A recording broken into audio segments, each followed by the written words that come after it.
شكرا يا ربي شكرا هديت قلبي شكرا نورت دربي شكرا شكرا يا ربي شكرا يا ربي شكرا. A lot of the scholars agree that the first of the major signs will be the Mahdi. Who is Al-Mahdi? Al-Mahdi, literally in Arabic, Al-Mahdi means in English, the awaited one and the anointed one. So the chosen awaited one. His name is Muhammad. You'll find this hadith in Sahih Muslim. Rasul says, his name is like my name and his father's name is like my father's name. So his name is Muhammad, the son of Abdullah. And he resembles the Prophet ﷺ not in his physical form, but in his character. He resembles the Prophet ﷺ in his character. Allah said about the Prophet Muhammad ﷺ, وَإِنَّكَ لَعَلَى خُلُقٍ عَظِيمٍ. You, O Muhammad, are on an amazing character. This is Allah witnessing to this. So his character is perfect. This man, Al-Mahdi, will resemble the character of the Prophet ﷺ. And he said, he will rule and lead the Muslims until he transforms the world. يَمْلَأُهَا عَدْلًا كَمَا مُلِئَتْ ظُلْمًا وَجُورًا. He will fill it with justice and peace as it was filled with injustice and tyranny. So how many years did it take for the world to be in this terror and tyranny now? Al-Mahdi, in only a little while, in a short span of time, by the help of Allah, with his knowledge and with his ability, will change this state of the whole world from injustice to justice, from tyranny to peace, just as it was filled the other way. So the balances will be returned with the coming of the Mahdi alayhi salam. And the Mahdi, some scholars say he's born now, and others they say not yet. We don't know. Allah subhanahu wa ta'ala only knows this. But as I said before, the minor signs make it a possibility that he probably is right now here. But Allah subhanahu wa ta'ala knows best. We can't. The thing about the signs of the last hour is that we can never pinpoint them or describe them or give it a time or a time span exact, or to say, this is when it's going to happen or whatever. So we can't do that and pinpoint it. We can only speak in general. Al-Mahdi, as in Sahih Muslim, you'll find this hadith. He will come out, he will appear in Mecca. He will appear in Mecca. And the scholars will identify him with the descriptions that the Prophet ﷺ placed about him.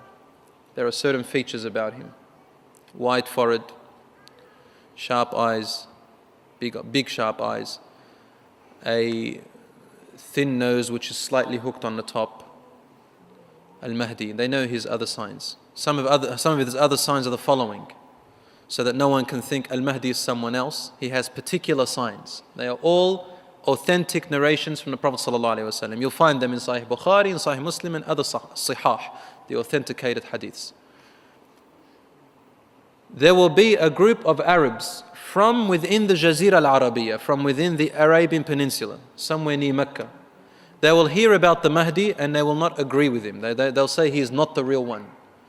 And they will come from an eastern direction of Mecca. They'll come in with an army to fight Al-Mahdi.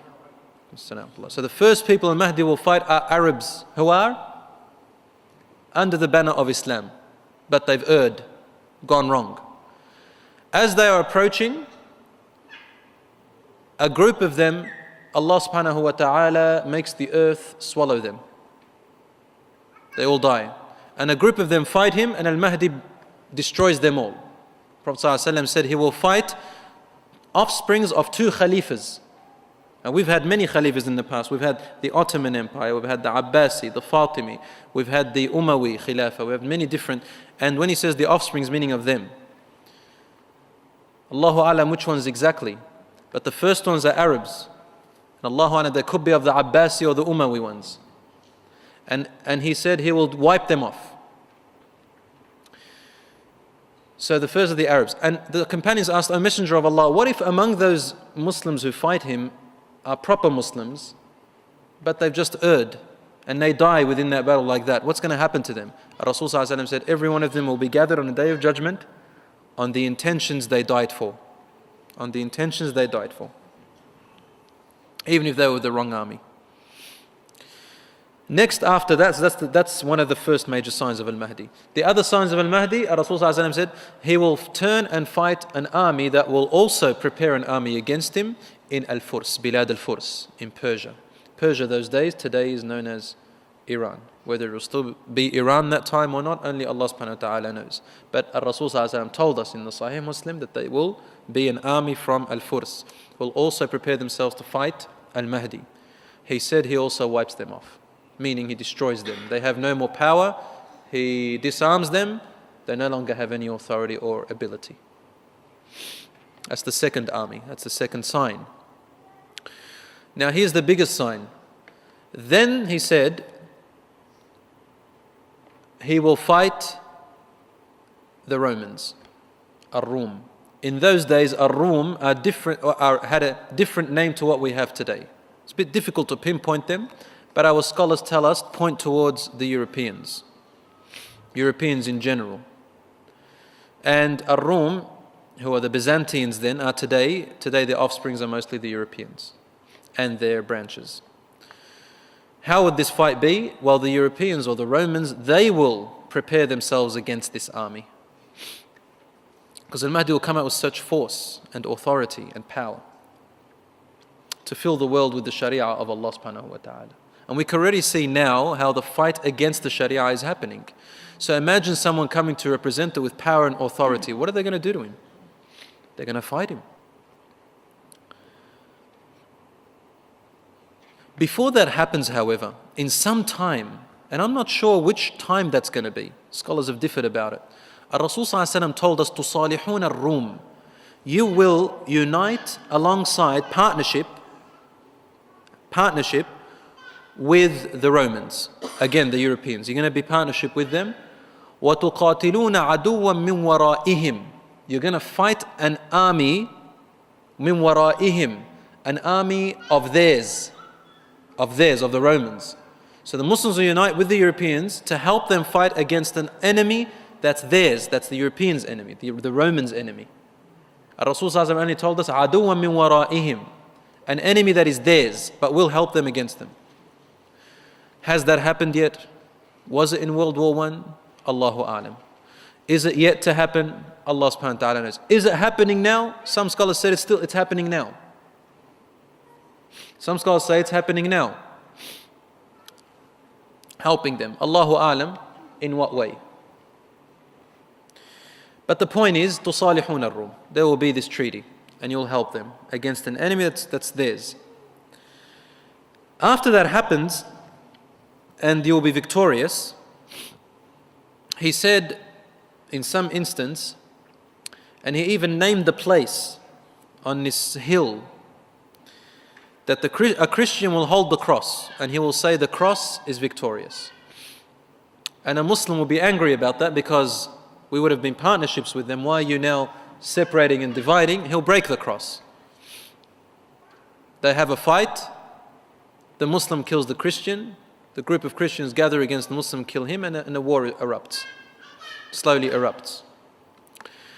I want to stop here for a minute, brothers and sisters, and just analyze something with you together. We hear of all these different ideologies that are coming up now. Atheism, Satanism, there used to be capitalism and communism and all of those. Fascism, socialism, all these different isms that are coming up. They're all religions. They're all religions. What I mean by religion is the word deen in Arabic means way of life. They're all ways. Anything you hold on to it as a system in your life, and it's most put it in priority, is your religion. That's your deen. A lot of them of the past showed up and they faded away, they went. Like communism's dying out, fascism's dying out, a bit of nationalism is going away. Capitalism is still here now with us. Atheism is quite new.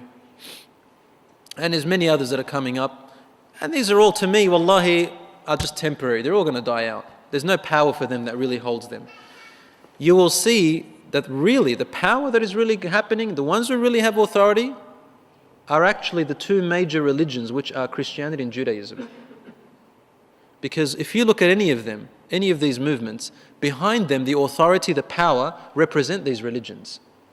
And then you have Islam. These three major religions, brothers and sisters, are still there. And they've always been there. And their authority, the power on top of them, represent those religions. Those other little things that you see, atheism and so all those other isms that you see now, they don't really have strong authority on the upper higher rank. They don't have that.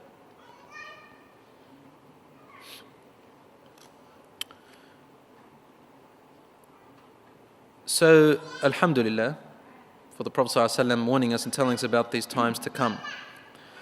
So the cross will be risen, and it will be a war of religions, mainly Islam, Christianity, Judaism. That's what our Prophet ﷺ told us.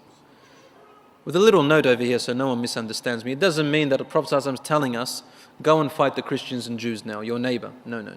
Islam is a religion of peace, and we don't fight people unless they fight us. But this is a fact. The Prophet ﷺ is telling us what Allah told him, that this is what's going to happen in the future. This fight then erupts, and a war between the Romans and the Muslims will happen. Romans in those days, Ar-Rum wal-Muslimin, yani between the Salibiyin, the Crusaders, the Christians, and the Muslims. Rasulullah called them Salibiyun, the cross worshippers, and the Muslims. Will be a fight between them. Some of the Muslims will leave the Muslim rank and will follow them. And if you look at it carefully today, the sifting between the Muslims is happening already. The hypocrites, the half-Muslims, the Muslims who make up their religion as they please, the so-called moderate Muslims of today, and you even find people who are representing Islam in the high ranks in this new meaning of moderate Muslim. There's a new word now, a new terminology for moderate Muslim, and there are a lot of Muslims who are going within that wave at the moment. You can see it, especially among the teenagers. Especially among the teenagers. If I want to win the battle, I don't fight you. I'll just take your children and get them to my way. So a lot of the children today, teenagers, have got this misunderstanding of Islam. That Islam is like every other religion. You've got to separate spirituality between everything else and everything else in the world. And wallah, I've heard it with my ears. Many teenagers have said this to me. A lot of teenagers ask me, can I wear the cross for fashion? It's because it's good looks. And they're getting them really involved in this materialism. It's a very materialistic world. You get involved a lot into the materialistic world. Why the materialism? Because it's the best method of keeping your mind distracted away from God. It's the best method. Because the opposite, the opposing enemy of our deen is materialism. Of any proper deen was materialism. This is what made the Jews lose their way, it's what made the Christians lose their way, and this is what it's making a lot of Muslims lose their way. Materialism. That's what we're in today, really. It's a war of ideology, and the obstacle or distraction is materialism. The Muslims will have that fight. Rasul ﷺ tells us the Muslims will send out an army, a batch. And it's not a big batch. We'll send them out because the sifting has happened and only more of the pure Muslims are left. Who is really going to fight for this deen on that day? Not a person who's materialistic. His heart will be stuck to the world. He's going to run away. He's not going to fight and lose all that wealth. No. Luxuries of the world. So it's particular special type of Muslims that will be standing up that day. And still among them there'll be the weak ones. He says this whole batch will fight. He goes, he called it al-malhamatul kubra. The Prophet ﷺ called it al-malhamatul kubra. And a lot of the scholars say al-Mahdi will be leading this. Al-malhamatul kubra. The gigantic war, the gigantic combat. وحتى لا ترى الطائر الذي يطير على لا ترى الطائر يقع من السماء من شدة الحرب. You will see the flying object or the birds or whatever is flying on the outskirts of this war. It's got nothing to do with the war. It'll drop from the sky. It'll drop. And some scholars look at it, and you can probably analyze it as being atomical warfare. Gases that make birds and objects in the sky fall. Ta'iru, that is flying on the edges, got nothing to do with the wall, will drop from the sky. This is the hadith of the Prophet ﷺ. فَتَفْنَى الشُّرْطَةِ. This batch of army will disappear. Tafna, fana means disappearance. Some scholars say they will have no essence. You can't find them. Their bodies will perish. That they'll disappear. Can't find them. They're gone. Muslims send up another batch. Same thing happens to them. The night departs between them, and fatafna shurta, the whole batch fades. It disappears. Third army. He says, finally, the rest of the Muslims of the world gather against them. Some of our scholars say this indicates to us that only a small amount of people will be following Islam with loyalty and truth and zeal and everything. A small amount. Because it tells you the rest of the Muslims of the world will gather against them. The women, children, men, everyone. All the Muslims will gather against them. All out jihad. He says they will fight so fiercely, and it'll be such a bloody war that it will end. And the Muslims will be victorious.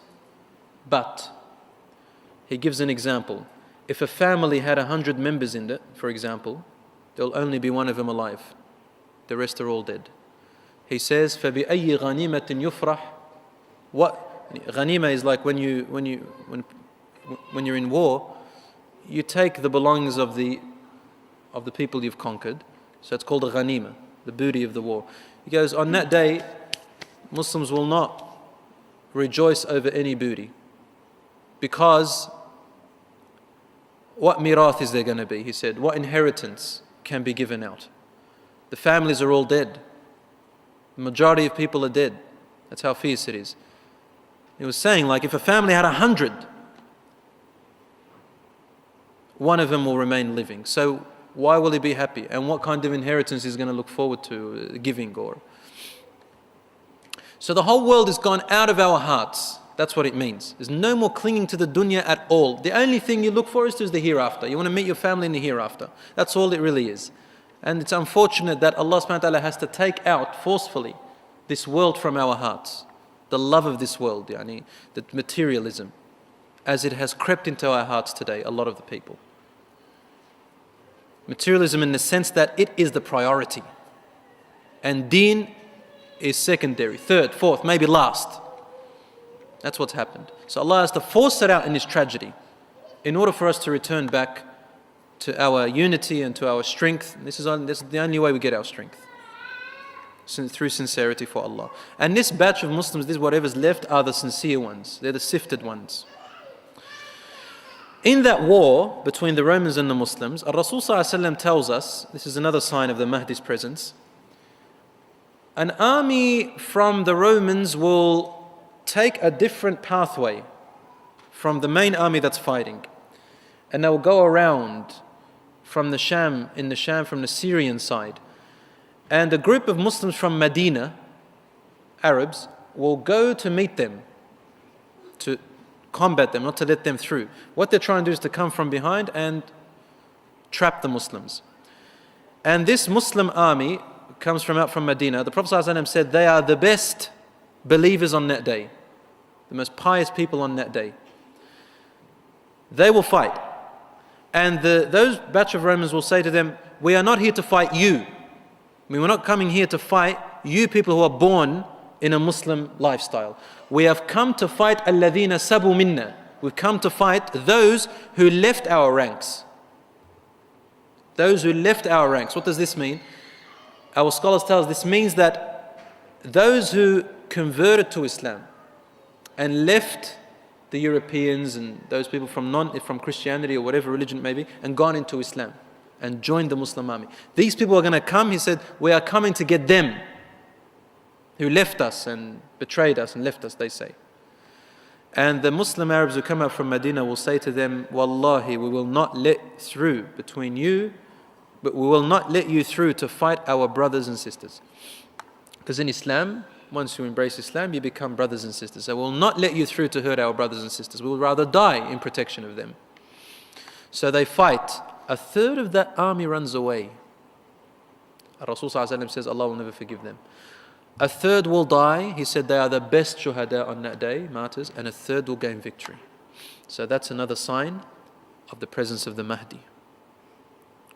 So as not to mistake him, Rasul told us his signs so detailed to that point so that you cannot miss who the Mahdi really is. You don't bring up all this other stuff and claim to be Mahdi. Rasul says, يُصْلِحُ اللَّهُ فِي لَيْلَةٍ فِي يَوْمٍ وَلَيْلَةٍ. Allah subhanahu wa ta'ala, يُصْلِحُهُ. He makes him proper, ready, righteous in a night and a day. What does that mean? يُصْلِحُهُ. Some people said, Allah gives him knowledge to become the most knowledgeable person in the world in one night. No, it's not necessarily what it means. يُصْلِحُهُ. He makes him ready in a night and a day. Al-Mahdi rules, as according to the hadith, for 10 years in justice and peace for the world. And there will be no more poverty. A zakat system will be applied so solidly that he said there will be no poor people. People will come with their sadaqah, with their charity and their zakat, and there will be no one to take it. No one's poor to take it. They'll say, no, I'm okay. See another person, he used to be poor. You go to see him, there's no poor people. That's the system which Allah created for us. It doesn't work completely now because it's contaminated. The world's contaminated. You can't bring purity into contamination. You've got to get rid of the purity for the contamination for something to work. So our system is pure. Allah put it in. And when it's contaminated, it won't work properly. It's like an engine that's got oil and water mixed in the same place. It won't function well. As Al-Mahdi's army is fighting, as soon as we gain victory against the Romans, the Salibiyun, Crusades, someone calls out and says, go back to your family and your homes quickly, for Ad-Dajjal has appeared. Ad-Dajjal, commonly known as Antichrist in the Bible, Rasul called him Ad-Dajjal. Ad-Dajjal means the liar, the betrayer, the liar, the impersonator, one who lies about his impersonation.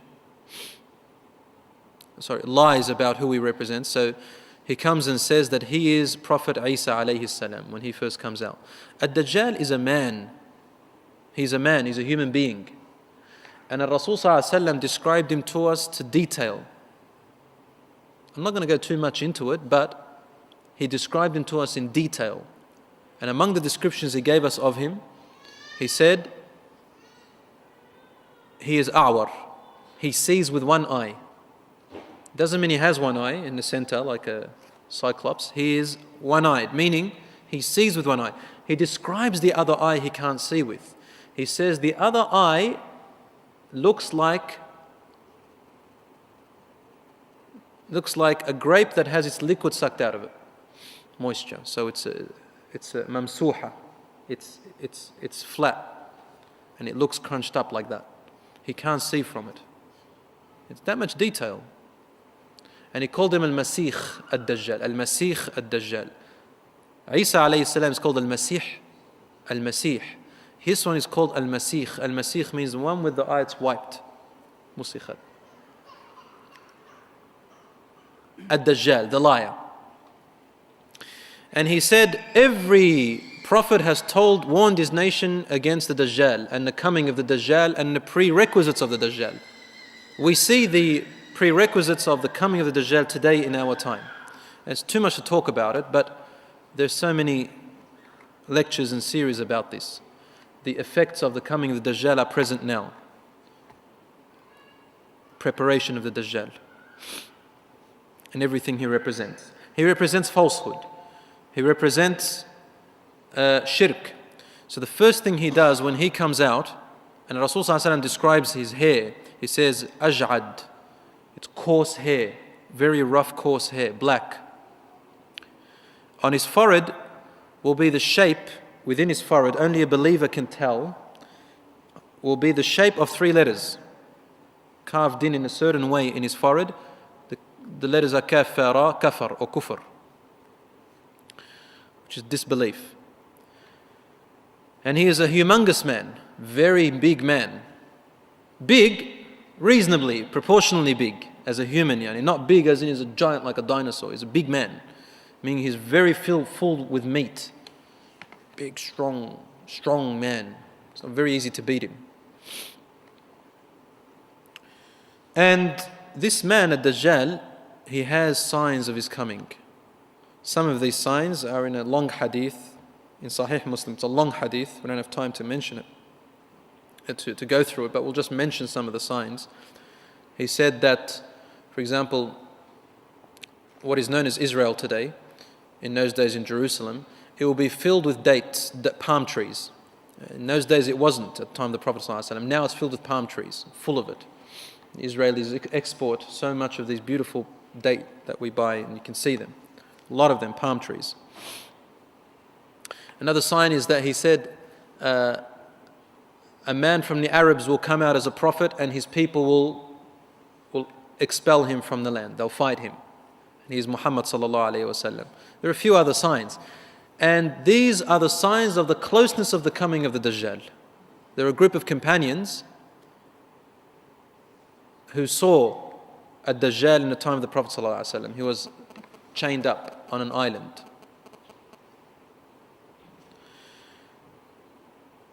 So he will come out freed, and Allah would give him some powers. Rasul ﷺ told us that he has the power to order the clouds to rain wherever he wills, to order the earth to be fertilized wherever he wishes. He will pass by a hill and he'll order its golds and treasures to come out, and they'll follow him like an army. He'll rule the world. The first among those who will follow him are said to be the Jews by our scholars. Why? Well, because of the belief system that Christians and Jews have. They will both follow him in the beginning. The Jews do not believe that Isa alayhi salam was a true prophet. They believe he was an impostor. They believe in Moses. They believe Musa was the last of the prophets, and their Torah is telling them about a coming prophet. When Isa alayhi salam came, they said he's an impostor. So they tried to kill him. So now they say he's still an impostor. When Muhammad sallallahu alaihi wasallam came out, he fit the descriptions of their Torah. But they rejected him because he was among the Arabs. They didn't want to accept him. So they've made up their own laws and saying that we are still waiting for the prophet to come, the true Jesus. And a Dajjal will come out and say, I am Jesus Christ. And they like his ways. They will follow him. They'll follow him. And the Christians will follow him because they believe, as their Bible says, that Christ will come back. We also believe Christ will come back, alayhi salam. But our Prophet ﷺ told us, be careful, a Dajjal will come then, Isa alayhi salam. The Christians were also told about this, and the Jews, but they get it wrong somehow because they've distorted their scriptures. So he will come out and say, I am Christ, Isa alayhi salam. And he'll show them these miracles that he does, right? And that's why they'll believe him. As time passes, he'll start to tell them, I am God, ana ilahukum. Now it's easy for the Christians to accept him as a God because they already have Isa alayhi salam a God. And the Jews will take it, well, this is what's going to happen. Some of them will reject him as a God. So he will say, what if I bring back your parents to life? They'll say, yeah, we'll believe you're a God, because only God can bring back people from the dead. Rasul ﷺ told us that the jinns will be working for him, the jinns, the other life form, and they can impersonate people. They can appear or disappear. And he says that he will order the jinns to impersonate their parents. So they will, and they'll speak to them, and they'll think that he is actually risen, the dead. So they believe he is God. He's called God. And Rasul ﷺ said, a Dajjal will enter every single portion of this world except for 2 places, Mecca and Tiba. Mecca, we know where it is. Tiba means Medina. He will not be able to enter Medina or Mecca. Rasul ﷺ advised us to go there if we can. And if we see him, go in the other direction. We can't fight him. But Ad-Dajjal, Al-Mahdi and his army will be fighting the army of the Dajjal. Like we'll be, inshallah, if we live till then, we'll be fighting groups of their army wherever they attack Muslims. Ad-Dajjal himself won't go there with a sword and force people to follow him, but rather he will influence you. If you don't follow him, he will leave you alone with poverty, absolute poverty. And that's why people will be influenced to follow him. Among the Muslims, there will be many who follow him. And among the women, many. But only the strongest will survive that time. Rasul ﷺ told us that the Dajjal's trial is among the biggest trials ever. Look at our state now, brothers and sisters. The prerequisites of a Dajjal, what he represents of materialism, is already in the hearts of a lot of Muslims. And this is now, before even the Dajjal is even arrived yet. And already a lot of the Muslims are changing their ways. Alhamdulillah, not all of them. So imagine when he actually comes up in his actual form. It's going to be tremendous. For Rasul ﷺ said, if a Dajjal comes out now and I'm with you, I am responsible to protect you from him. But if I die and he comes out, every person is responsible for themselves, man. Yani, it's something that major. We ask Allah to save us from that. Among the things which the Prophet ﷺ told us to save ourselves from the Dajjal, first of all is knowledge of the Dajjal, following the Sunnah of the Prophet ﷺ, and thirdly, he said recite the first 10 ayat of Surah Al-Kahf. Surah Al-Kahf. Alhamdulillah alladhi anzala ala abdihi al-kitaba wa lam yaj'al lahu iwaja. The first 10 to the end. For they will protect you. Allah will give your heart strength if you recite them when He comes. He won't have that power over your mind or over your intellect. Surah Al-Kahf plays a huge role in the coming of the Dajjal. If for those who recite Surah Al-Kahf, you'll see that a lot of its lessons that are in there really speak about our time now, such as Al-Malu wal-Banuna Zinatul Hayat ad-Dunya. Children and wealth are the decoration of this worldly life, and it will attack the hearts of a lot of people. It gives lessons of people who are materialistic and those who are not. Focus a lot on materialism in Surah Al-Kahf. Focus a lot on pride of knowledge. People who think they're so knowledgeable but they know nothing. Such as the story between Musa alayhi salam and Al-Khadir. Or such as the story between the man of the big garden and the man who was righteous and says to him, thank God for this garden. He says, I got it from my own power. God didn't give it to me. And even if I die, I'm going to go to Jannah anyway because God is merciful. How many people speak in this language today? There are many. If you read Surah Al-Kahf and you think about the Dajjal and what it represents, you'll find that subhanAllah, Surah Al-Kahf plays a huge role in letting you understand that the current world today. In every way. Read it and try to understand it. You'll see that it's talking about today's system, how the world runs today.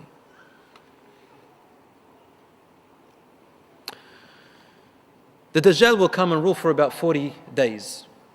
The first day is as long as a year, the second is as long as a few months, and the third day is as long as 1 week, or whatever the hadith say, and the rest of the days are normal.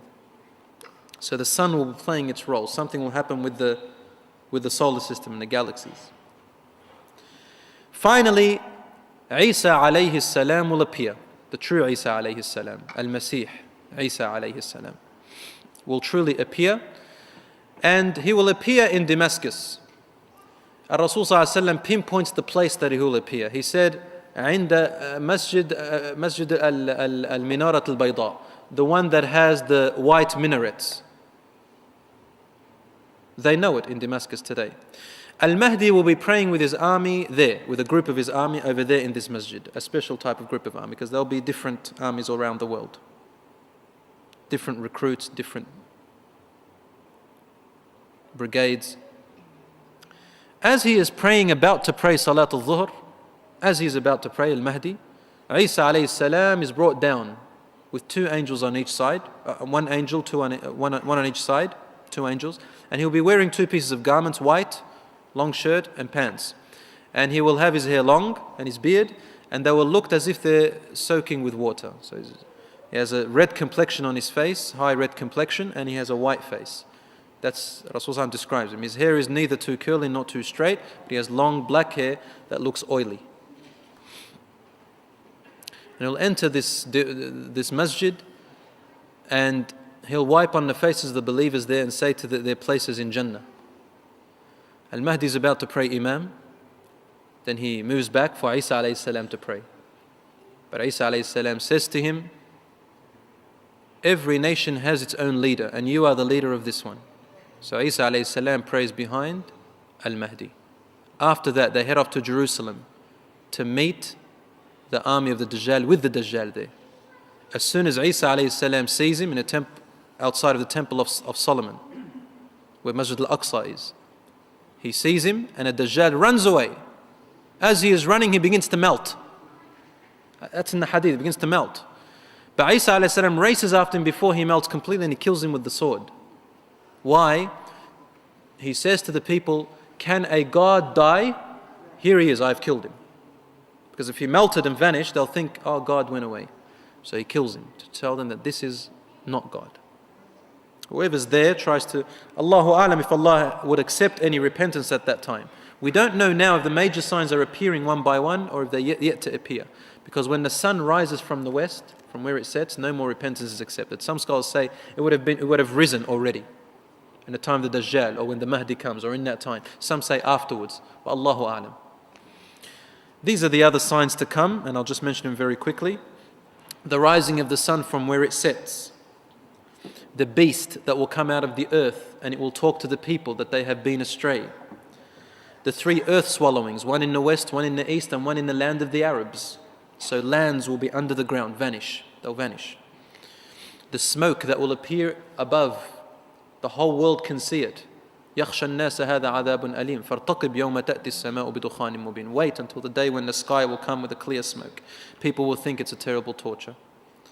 And lastly, the fire that will gather the people to their place of gathering. Some say it's in Jerusalem. So the rest of the world will be taken over by a fire, some sort of fire, and the people will be gathered to the place where they'll be gathered on the Day of Judgment. Left off very quickly last week on the other signs, but I wanted to just let you know what the rest of the major signs were. Today, inshallah, we'll go into a bit more detail about them. What we've already discussed are one in detail, which is Imam al-Mahdi, who will come out before the last hour. And we discussed many things about al-Mahdi, and that there are many people out there who have got different narrations and opinions about who al-Mahdi is.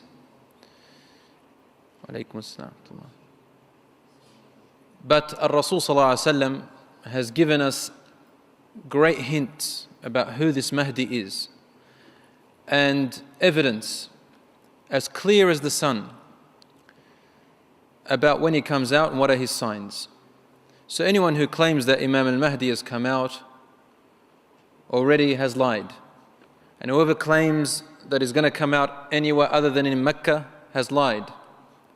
For the ahadith are in Bukhari and Muslim, a lot of them, and many other sahihs speaking about Imam al-Mahdi, who he is, describing his features, describing his characteristics, describing the events that will occur when he comes out as a sign of the true Mahdi.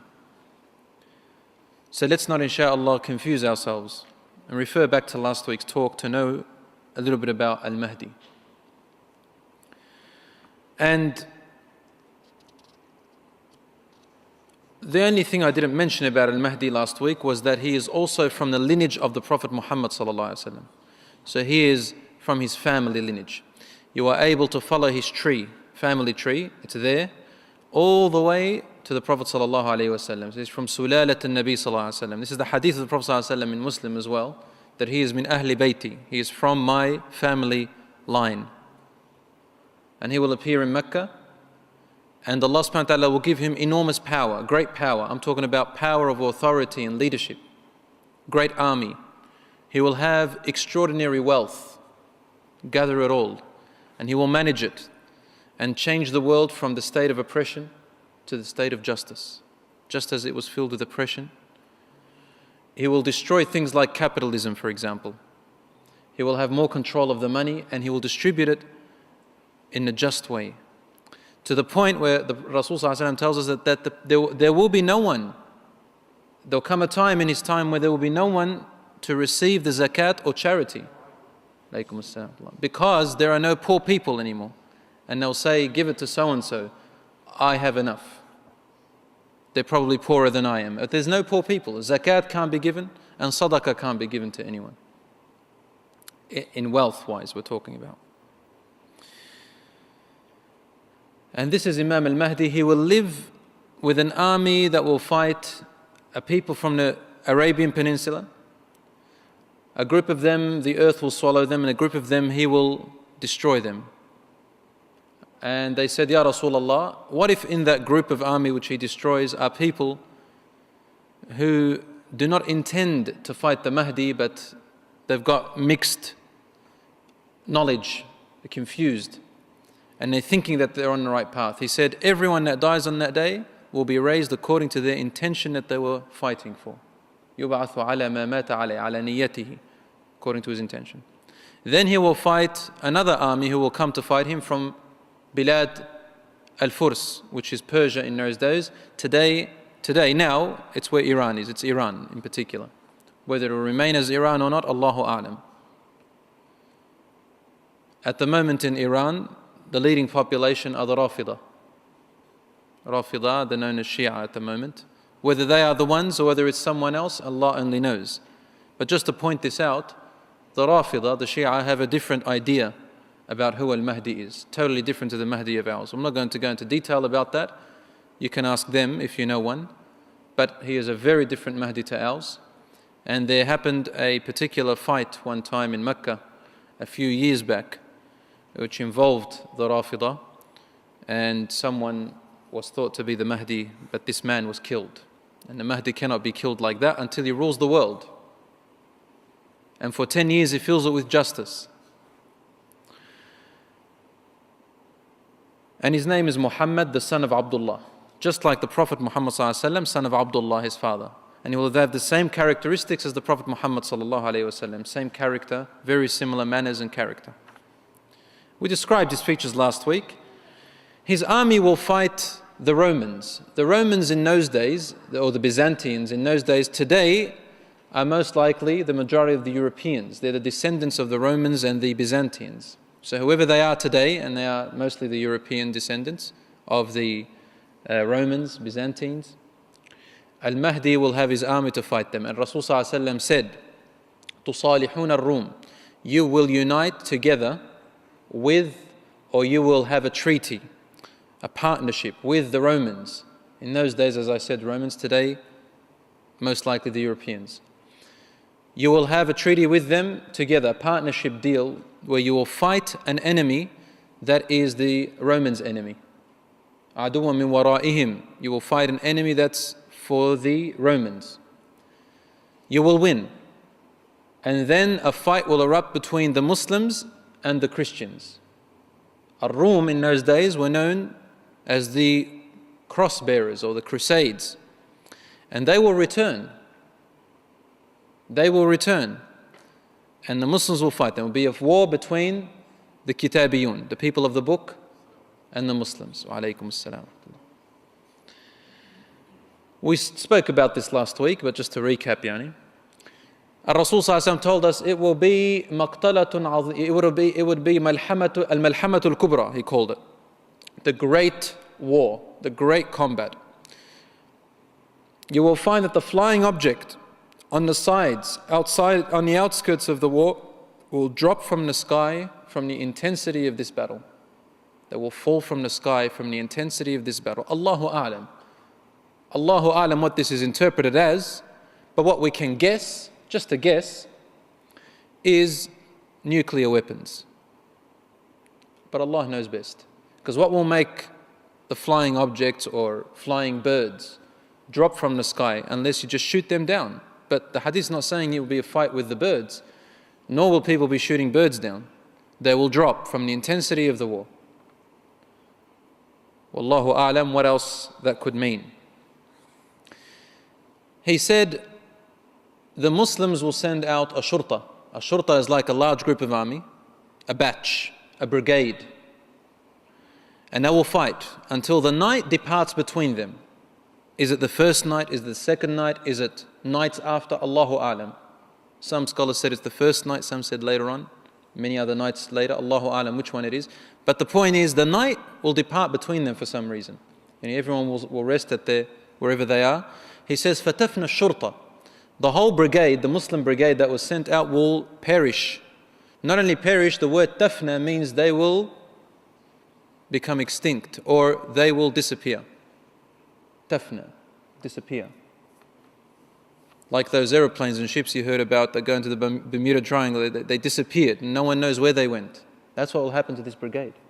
But they are proper Muslims, fighting in a proper war for the sake of Allah. They'll send out a next brigade, same thing will happen to them. And they'll send out a third brigade, same thing will happen to them. We don't know the details of timing and place. But what we do know is that if it's 3 brigades and they will disappear, and it will be, they said, Ya Rasulullah, where will it be? He said, it will be in Asham. In Asham. And also, Sham today, you know where Asham is? We're talking about what used to be called Greater Syria. To some people, Asham means Syria itself, where it is ruled by the President Al-Assad. But no, it is not that. It is the Greater Syria, which is known before World War I. Greater Syria, which involves, countries like Lebanon, Palestine, Jordan, right? Even Iraq and those areas. Probably ends with Iraq, the Sham. And he said, this fight will be in the Sham. And he said, the best of all people will be in the Sham. And the ones who will rise against them will be in the Sham. He even said, أنت في رباط ما دمت في الشام. You are you are standing guard as if you are in a war, standing guard until the last hour, so long as you are in the Sham, meaning the Sham will never cease from battles or from always standing guard. Will always be at risk in a Sham. I went and lived in Lebanon for 4 years only, and this was the most peaceful time in the early 90s. And in that time, 2 potential wars happened. 2 things happened over there that were potentially going to return back to civil war. And it was always at an unrest. People are expecting anything to happen any day. From ever since we know Sham, it's been like that. Wars have passed through there and battles. It's not because it's a bad country, a'udhu billah. It is actually a blessed place. But look, the good and evil always fight. And the good and evil will keep on combating to the last hour. This land, the Sham, has the good in it. Now it's mixed, but the good will always be in the Sham and the evil will always be fighting it. Wherever the good is, the evil is fighting. Wherever the evil is, the good is fighting it. Abadan.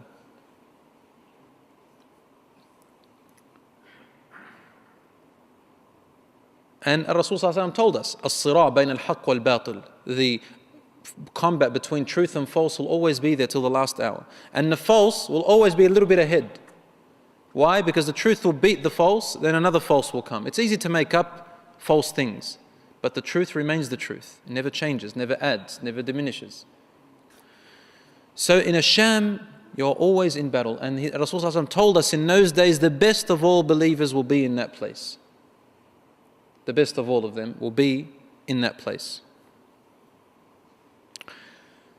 Rasul ﷺ asked Allah to barik in Asham, to bless Asham and its people.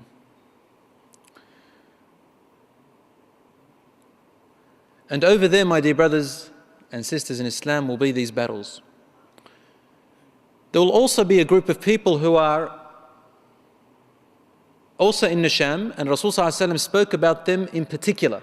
And we don't know their names or their exact nationality, but we know where they're situated. Rasul ﷺ told us in the Sahih Hadith, there will come a time, he's telling this to his companions, where there will be a group of believers who will be on the truth. They will have learnt the Quran and the Sunnah of the Prophet ﷺ very well. They would have digested it and taught their children well. So they live the life of Islam, even though the odds are all against them from everywhere. But they live it, even if it's only a small amount of them. He said, the people will gather against them, and I will keep on fighting and protecting the symbols of Islam and the truth and justice. He said, Wallahi, one of their martyrs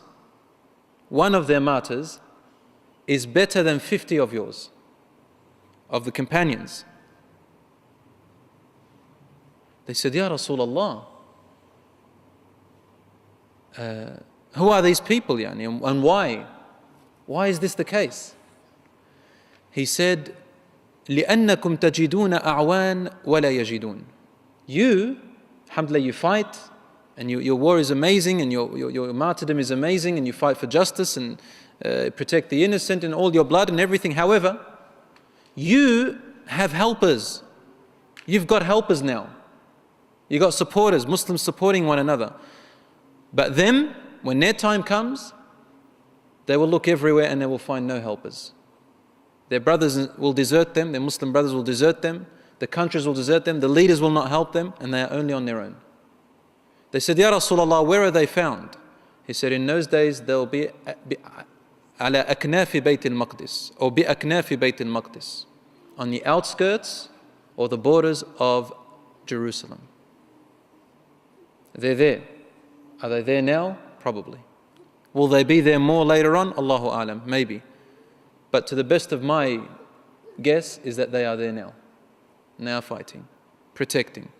And they are not really known or heard about in the media because we know what the media is all about.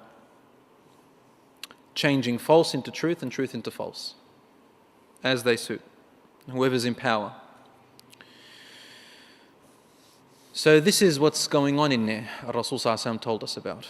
He even told us the truth is the false and the false becomes the truth, and the leaders are the ones who betray, and the leaders are the ones who are not qualified, and the people who are placed in leadership and responsibility are the ones not qualified for the responsibility.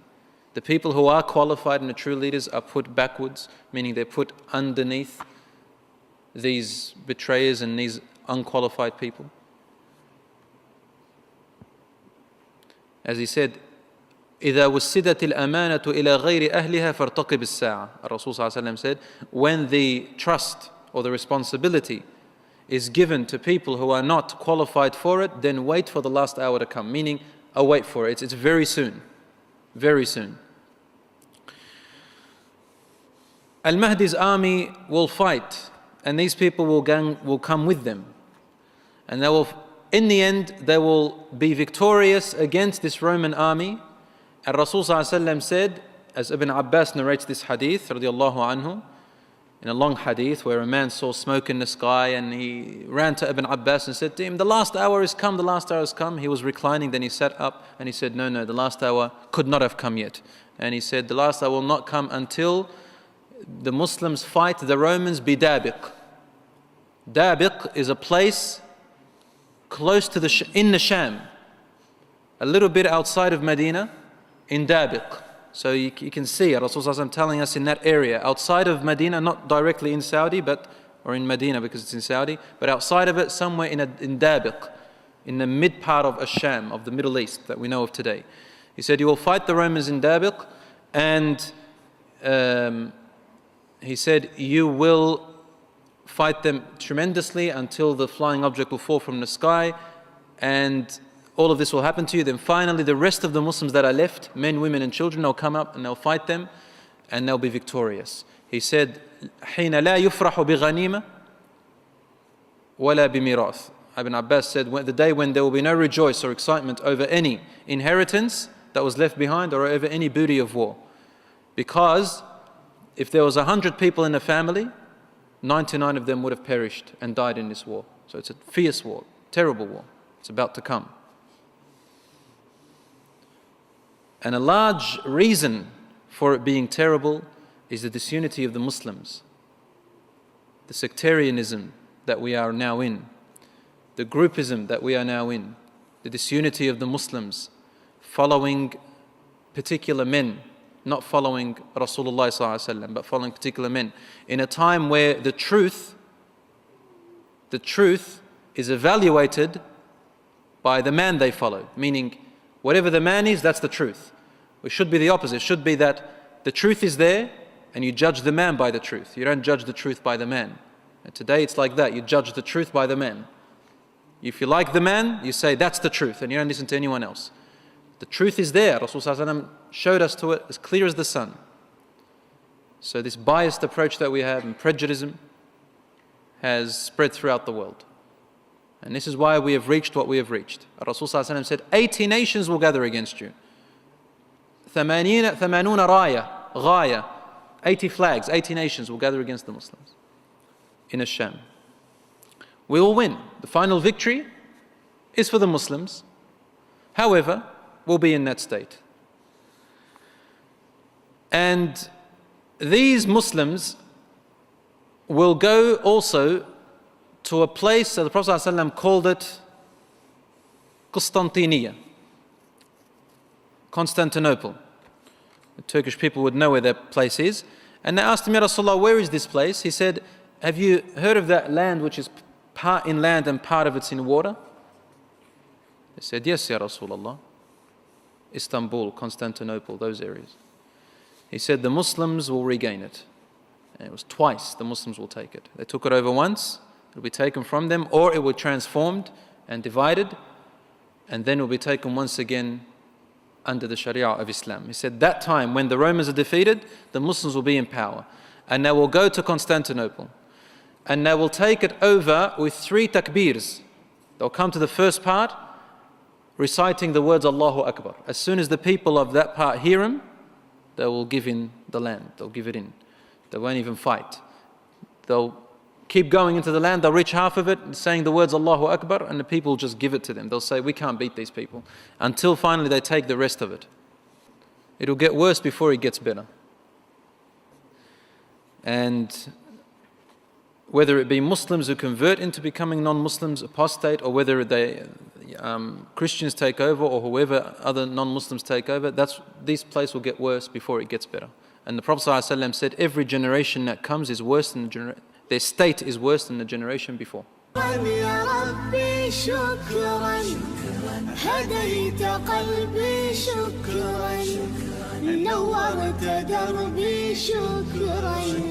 شكرا يا رب شكرا يا ربي شكرا هديت قلبي شكرا